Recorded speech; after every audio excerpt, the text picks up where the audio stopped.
Please stand by for further details. We return you now to your regularly scheduled program.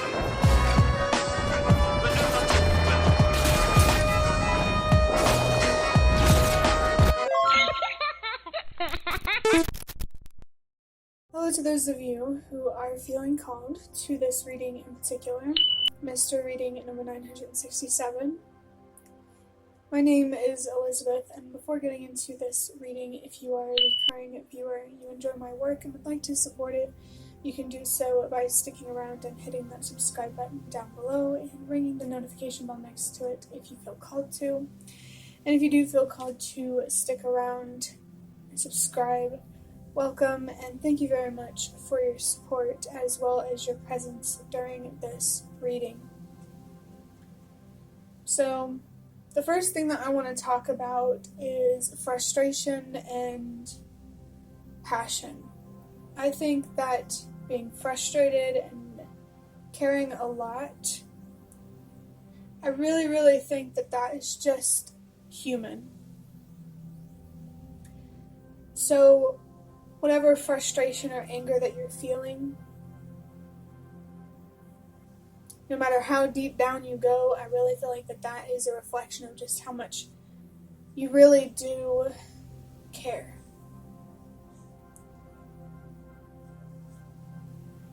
And however you're feeling frustrated, I do encourage you to find a healthy way to express this frustration and to work through the thoughts that's creating this feeling or these feelings, depending on how you're feeling.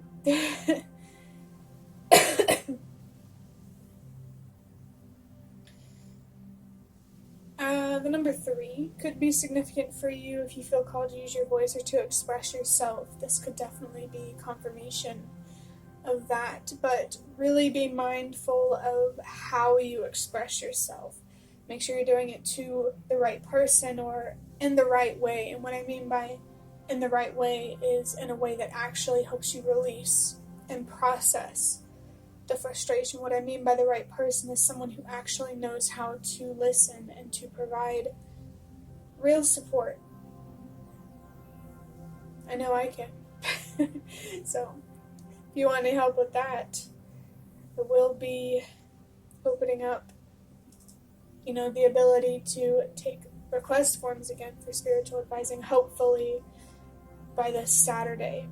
I think on December 20th. I did see the number 234, which is a sign to trust that everything happens for a reason.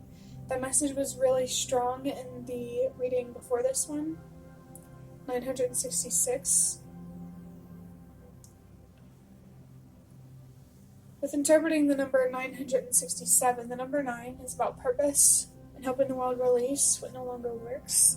The number 6 is about a choice between self-love and self-destruction and encouragement for you to choose self-love, and that's like really looking at it at like the core. It may not be as black and white or as clearly about self-love and self-destruction, but it does feel like whatever you choose to do, it will either serve you or work against you. So be mindful if you're trying to make a choice like that. In general, I really do feel that being mindful is really important, especially when it comes to how you think and how your own thoughts affect your feelings and ultimately your intuition and your decisions. Too much darkness can really distort reality and put a lens of uncertainty on your intuition. It makes it harder to trust your gut. It really does. And just enough light will help you trust yourself more and believe in yourself more, as well as trust and believe in other people and what is possible. Had a lot to say about the number 6 there, so if you're really feeling stuck between self-love and self-destruction, this is your sign to choose self-love. And the number 7 is about, I wanted to say purpose, which is interesting because obviously that's the number 9 for me. But it's about wisdom and learning and expanding your consciousness, your awareness. There could be some important lessons here that you are learning. That doesn't have to resonate for you though, although I do feel like we're always learning something spiritually. Triangles might be significant for somebody, or if you're feeling a little bit curious about aliens these days. Even Egypt or the pyramids, maybe curious about that as well. If you're not, this could be a sign for you to get curious about those weird things. There could be something significant here about nuclear energy. Or just energy in general. How you show up in the world matters a lot. The vibration that you emit, the frequency, matters a lot. I just got this really interesting feeling about how it's kind of reminding me of that movie 13 Ghosts. I don't know why. Maybe it's because the way the house is, if you know what movie I'm talking about.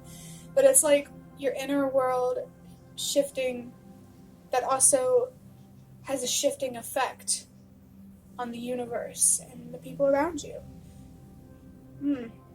It's satisfying to me to feel that, honestly. There was something else I wanted to say. Oh, purpose. Maybe the reason why I wanted to say purpose from the number 9, like it feels like that number 9 is really connected to the 7. That there is purpose and deeper meaning and impact in learning and reflecting, healing, growing. I don't know if I already said it, but the number 3 does feel significant. Especially when it comes to thinking about how you should use your voice. Or even how you should say no, you know? But adding up these numbers, 9 plus 6 is 15, and 15 plus 7 is 22, 2 plus 2 is 4, which is about and balance, stability. It's always about ancestors for me. And so your ancestors could be present to help you choose self-love and peace and balance. I feel like they also want you to trust the sense of purpose that you feel. And they want you to trust in the work that you're doing on yourself and what you're learning. I think that, maybe there could be something happening at home, at work, or something to do foundationally that your ancestors really want you to pay attention to. Because it just feels like it matters a lot for some reason.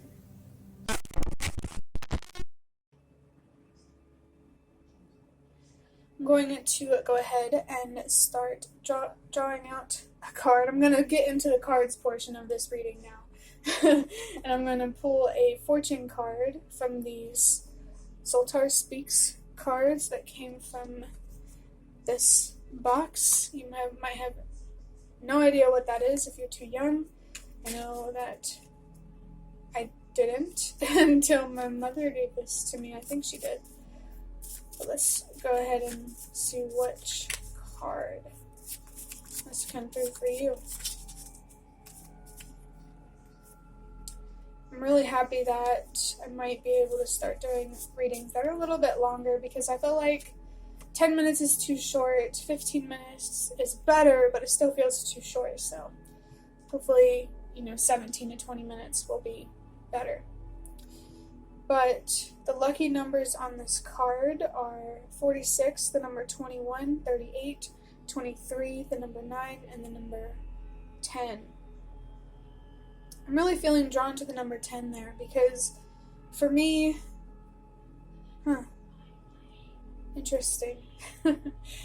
9, 10 might be significant for somebody, but the number 10, that's about the presence of your spirit guides and them. Ancestors are not wanting you to know that they are present and there to support you. The number 9 is sticking out to me too, because of course the number 9 from 967, and I'm freaking out a little bit because whenever I wanted to say purpose when I was talking about the number 7, and it went back to the number 9.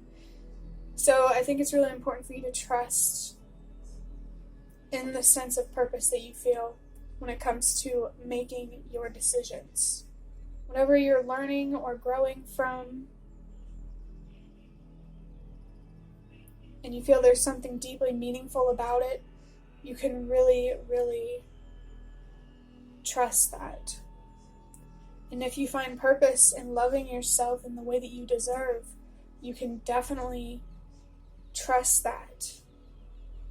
You are just one person of a greater movement, and I don't mean to say that as in like I don't want to validate any fears where you feel like, oh, since I'm just one person, I can't really do much, but my point is that you are one of many. You are not alone.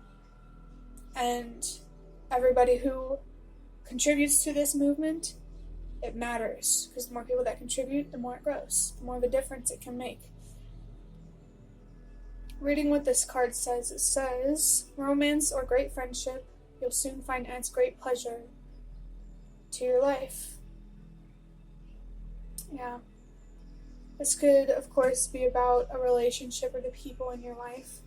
You may find that it is difficult to know at what moment this love begins, but less difficult to know that it has begun. Your love is eternal. The aspect may change, but not the essence. There is the same difference in you before and after you are in love as there is in an unlighted lamp and one that is burning.